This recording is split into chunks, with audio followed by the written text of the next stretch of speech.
Proponho que a gente converse com o nosso querido Rômulo Brito, ele que é idealizador e apresentador do podcast Fala Guerreiro. Ele que é policial civil há 12 anos, foi chefe de gabinete da Subsecretaria de Inteligência da Secretaria de Estado de Segurança Pública e também está, com certeza, acompanhando aí atentamente, detidamente, todos os desdobramentos dessa mega operação. Fala, Rômulo, você consegue me ouvir bem? Só concluindo agora, sim. Beleza, mestre? Obrigado pela presença aqui. Muito obrigado pela presença. Afinal de contas, claro que agora, enfim, os ânimos ainda estão aflorados, enfim, altíssima temperatura e pressão, setores da sociedade escandalizados. Agora, uma coisa que me pegou muito, quero ver a tua opinião, foi a flagrante, indesculpável inversão de valores, tentando, de alguma forma, vilanizar os policiais e, de alguma forma, enfim, endeusar os faccionados, né? Você também teve essa impressão? Bom dia a todos, bom dia ao público que acompanha o Morning Show da Jovem Pan, parabéns pelo programa. Marinho, isso é incontestável, isso realmente acontece, só que nós aqui do Rio de Janeiro, felizmente ou infelizmente, já estamos acostumados a isso. Nós costumamos dizer aqui que o pós-operação é uma outra guerra. Existe a guerra armada e logo após existe a guerra de narrativa. Por exemplo, você já deve ter ouvido falar, por mais de um canal de televisão, por mais de um canal de notícia, que foi a operação mais letal. Mentira, não foi a operação mais letal, foi a operação mais contundente, foi a operação mais efetiva. Não se tem notícias de inocentes mortos.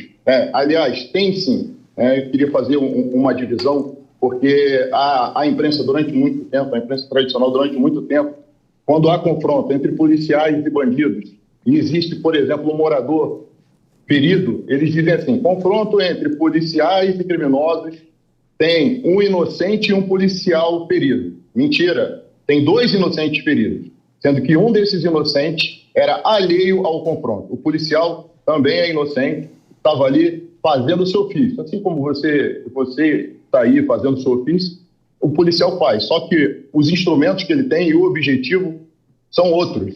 Então, existem muitas narrativas. A guerra pós-operação é tão importante e tão perigosa quanto a guerra armada. E a Polícia Civil do Rio de Janeiro, a Polícia Militar, já compreenderam essa mensagem e passaram a comunicar melhor. Já tem cerca de um ano, percebe-se que as instituições, elas criaram portas-vozes para falarem sobre as operações, porque falava-se muitas vezes durante horas ou durante vários minutos e depois a imprensa recortava aquilo que queria para distorcer o que foi dito de verdade, transformando uma grande conversa, uma grande entrevista em breves cortes de interesse da emissora, de interesse trágico para atrair audiência. É incontestável, né? A gente vem reforçando muito, inclusive nessa edição, Rômulo, da importância da sequência, a guerra de narrativas que fatalmente se impõe. E, claro, enfim, Marinho, a gente quer entender onde é que mora esse perigo exatamente, que você colocou respeito, toda essa narrativa de guerra, narrativa é antidemocrática. Eu vou te passar a palavra, então. Vamos ver aqui o Mano Ferreira com uma provocação aqui para a gente estimular o debate, até porque são visões divergentes que eu imagino que a gente que vai encontrar eco aí na nossa audiência, em diferentes setores da audiência. Agora sim, Mano, por favor. A sociedade é plural, assim como a imprensa é plural. Essas generalizações que buscam tratar como se o debate sobre a política pública, que deve ser subordinada ao escrutínio da sociedade, porque nós vivemos num país democrático, tratar isso como uma guerra é muito negativo do ponto de vista até do amadurecimento da política pública, porque trata como se a divergência fosse coisa de inimigos. E não é isso, não é disso que se trata. Os cidadãos brasileiros têm direito a ter pluralidade de visões, a discutir com abertura e não sendo tratados como ou amigos da pátria ou inimigos da pátria serem eliminados. Isso é muito perigoso. A gente não pode reduzir dessa forma. Então, eu fico realmente preocupado com esse tipo de coisa, porque se, por um lado, é verdade que não podemos aceitar narrativas que demonizem os policiais, por outro lado, não podemos reduzir isso a simplesmente uma guerra, como se quem discorda de qualquer coisa fosse um inimigo. Rômulo Brito, sua resposta. Mano Ferreira, é um prazer falar com você. discordar isso que nós faremos agora. Isso é discordar. Você está dando sua opinião, eu dei a minha opinião. Isso que nós estamos fazendo é discordar. Distorcer a verdade é coisa bem diferente. Tá? Eu analisei friamente cada uma das imagens que recebi. A verdade é que colocaram os corpos expostos ali. Os corpos foram encontrados originalmente com uniformes típicos de guerrilheiros, com aqueles uniformes camuflados, típicos para se esconderem na mata, e foram expostos já de cueca. Algumas pessoas fizeram piada com isso, eu não achei nem um pouco engraçado, mas algumas pessoas fizeram até piada. É muito estranho 70 homens de cueca no meio da mata. Então, aí já começa a narrativa. Existem vídeos que mostram pessoas rasgando ali, cortando os uniformes, tirando equipamentos táticos para a exibição de corpos de pessoas ali. Isso é um fato. Não foram pessoas, não foi qualquer pessoa, não foi a classe trabalhadora. Pode ter certeza.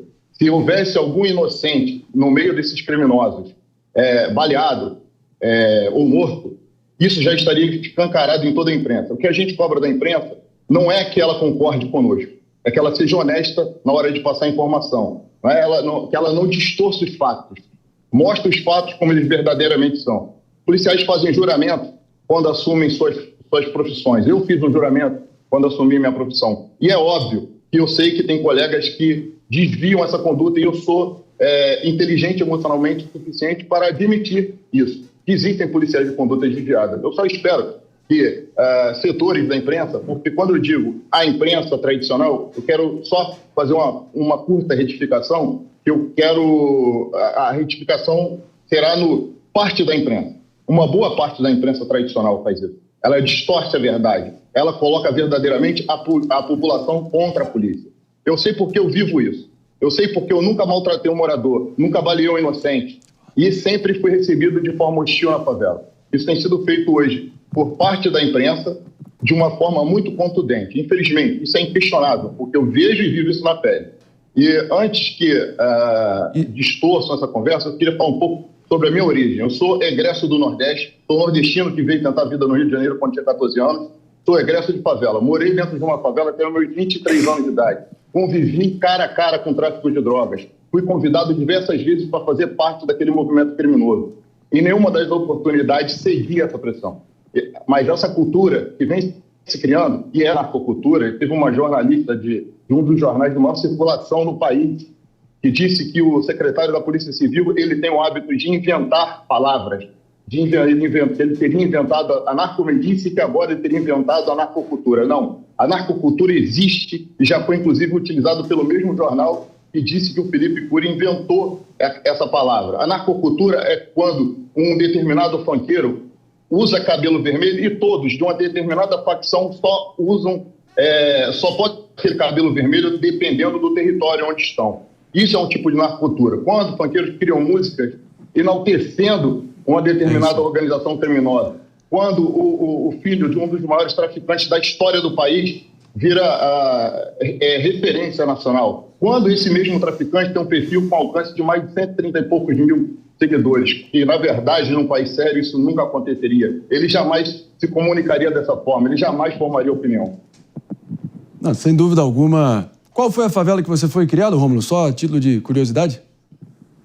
Pantanal, em Duque de Caxias, na Baixada Fluminense do Rio de Janeiro. Hoje, uma comunidade que eu não posso sequer colocar os pés lá, nem meus familiares, conflagrada pelo TCP. Não, até teve uma delegacia em Caxias alvejada recentemente como um ato de vingança aí dos narcoterroristas, mas é importante também a gente dar nome aos bois e é flagrante, né, como essas facções se utilizam desses símbolos, desses hinos, dessas imagens, dessa narcocultura, e quem realmente tenta relativizar isso é porque realmente está completamente desconectado da realidade. De qualquer forma, a gente vai seguir estimulando o debate aqui. O Mano Ferreira quer um complemento e a gente volta contigo, Rômulo. Eu queria fazer uma pergunta, porque eu acho que nessa coisa toda a gente perde algumas questões de vista. Por exemplo, tivemos 4 policiais mortos que precisam ser tratados como seres humanos que saíram de casa para fazer o seu trabalho, buscando fazer um serviço público honesto e não voltaram para casa. Um desses policiais tinha apenas 40 dias como policial. A minha pergunta é, isso não acaba demonstrando como muitas vezes a forma como temos conduzido a política trata policiais que têm apenas 40 dias, não passaram sequer pelo ciclo completo de treinamento e são jogados para a linha de frente, como se fosse uma peça de xadrez descartável, eu acho que a gente precisa discutir esse tipo de questão também, porque o policial é vítima dessa história, sendo jogado na linha de frente o tempo todo, como se fosse bucha de canhão, como se fosse um efeito colateral antes dele responder, quando morre. É uma mega operação que, a partir do momento que o policial ele sai pra rua, ele tá preparado sim para o enfrentamento, porque ele recebe um preparo na academia, que não só, eu acompanho mais aqui de São Paulo, mas do Rio de Janeiro também, é muito efetivo em formar policiais. Então, assim, claro que a gente lamenta as mortes, mas falar que também há um certo despreparo, falta de experiência, mas não. Tem 17 mil policiais em todo o efetivo do Rio de Janeiro e a gente coloca na linha de frente um profissional que tem 40 dias de experiência na corporação. E aí vem as contradições e é o que eu falo sobre a falta de transparência. Como é que tem 120 pessoas armadas com fuzis? Então você tem 120 pessoas armadas com fuzis e todos eles morrem. Todos com fuzis. Não, muitos foram presos. E aí, não, o número que a gente tem é 121 mortos com fuzis, porque estavam com fuzis, e então morreram porque estavam altamente armados, e mais alguns tantos aí que foram presos. Um número menor, inclusive, mais mortos do que presos. Eu acho que a gente tinha que dar aula para a Scotland Yard e para a CIA. Mas agora, assim, que fica, mas calma, só fazer uma correção. Como é que a gente, com um efetivo esse que, só fazendo a correção aqui, é de Mas 40... deixa eu só concluir um pouquinho, Marinho. Em nome da precisão, eu preciso fazer a correção e eu te retorno com o maior prazer. 43.500 e não 17 mil. 43.500 policiais militares e 7.955 policiais civis e peritos, que fique claro. Não, perfeito, então só reforça o meu ponto. E aí o que a gente tinha era a gente tinha que expor uma pessoa que está 40 dias na corporação a tomar a linha de frente numa operação dessa grandeza. E aí quando vem a narrativa de que os 121 que morreram estavam todos armados com fuzis, realmente a gente tem que dar aula no mundo de como é que faz a operação de guerra, porque... Não, mas a polícia realmente do Rio de Janeiro, ela enfrenta... Eu vi uma imagem de um beco, por exemplo, que os policiais têm que se enfiar, que realmente é uma... Assim, é a operação mais difícil que existe. Eu acredito que nem a FBI, nem mesmo as outras forças de segurança, porque eu tenho contato... Há relatos históricos desses treinamentos. Há relatos históricos. E os profissionais, até mesmo americanos, policiais americanos que vêm fazer curso no Brasil, eles ficam, assim, abismados de como que a polícia consegue agir nesses territórios, porque é muito difícil, é muito complexo, e por isso que eu falo com propriedade que esses policiais estão sim preparados, e aqueles que efetivamente quiseram o enfrentamento acabam perdendo a vida. Agora, então é isso que acontece. A gente tinha perdido o contato com o Rômulo Brito, mas agora ainda bem a gente conseguiu retomar aqui. Rômulo, eu imagino que você não possa ter ouvido aqui a parte aqui que o próprio Mano Ferreira estava avançando. Mas eu resumo em 10 segundos, que é... Por favor. A política não acaba expondo como boi de piranha policiais, às vezes, nesse caso, entre os mortos, nós tivemos um que tinha apenas 40 dias de polícia. Ele não foi jogado como boi de piranha, isso não está errado. A gente não tem que rever a forma como prepara e como seleciona quem vai para a linha de frente numa operação como essa? Rômulo Brito, antes da gente... Se você puder, me perdoa a interrupção, é só pelo andar da hora aqui, eu vou precisar me despedir só de quem está nos ouvindo pela Rede Jovem Pan de rádio. Daqui a pouco tem um Pânico para vocês, Morning Show, fica por aqui. Tchau! Agora sim, aqui é da dinâmica do programa, mas me perdoa aqui pela breve interrupção, agora sim, por favor, resposta do Rômulo Brito, vamos lá. Mano, eu discordo de você. Academia de polícia, esse policial participou, foi uma academia inovadora, foi bem melhor que a academia de polícia que eu fiz. Foram feitos investimentos em tecnologia, em equipamento. O banco de talentos da Polícia Civil é preparadíssimo. Infelizmente, foi uma fatalidade o que aconteceu com esse policial. Eu não me sinto como sendo boi de piranha, não é esse o sentimento dos policiais nesse momento. Óbvio que as forças policiais muitas vezes são usadas politicamente, não só no Rio de Janeiro, mas no Brasil inteiro, tanto as polícias civis, militares, quanto a própria Polícia Federal. Isso eu não tenho não tenho como negar. Mas não é esse o sentimento que os policiais têm nesse momento. Embora as baixas dos nossos guerreiros, que machuca toda a classe policial, machuca aqueles amigos mais próximos, machuca os familiares, isso é incontestável. Mas o sentimento que nós temos hoje não é sentimento de que estamos sendo usados como boi de piranha, né? No caso dessa operação, eu não conheci nenhum policial, não tive contato com nenhum que esteja com esse tipo de sentimento. Antes de eu conseguir voltar ao ar, um de vocês falou sobre, questionou se cada um dos criminosos que foi neutralizado teria sido encontrado com arma. Eu quero explicar isso muito bem explicado. Imaginem vocês que eles tiraram até a roupa tática dos criminosos. O que eles não fariam com os fuzis que eventualmente estivessem com esses criminosos? Óbvio que se eles tiverem sido alvejados, como acredito que foram, com fuzis naquele ambiente de mata, os fuzis foram recolhidos. Óbvio que isso aconteceu, é evidente que isso aconteceu. E acredita-se também que naquela área de mata, no momento de desespero, já há monitoramento no sentido de que eles possam ter, inclusive, se baleado entre si, porque eles ficaram perdidos na mata. Tinham ali criminosos do Amazonas, criminosos da Bahia, criminosos do Ceará, e nem todos eles tinham um entrosamento tático. Ali foi a hora do salve-se quem puder. E acredito que nesse momento eles possam, inclusive, terem se ferido no chamado fogo amigo.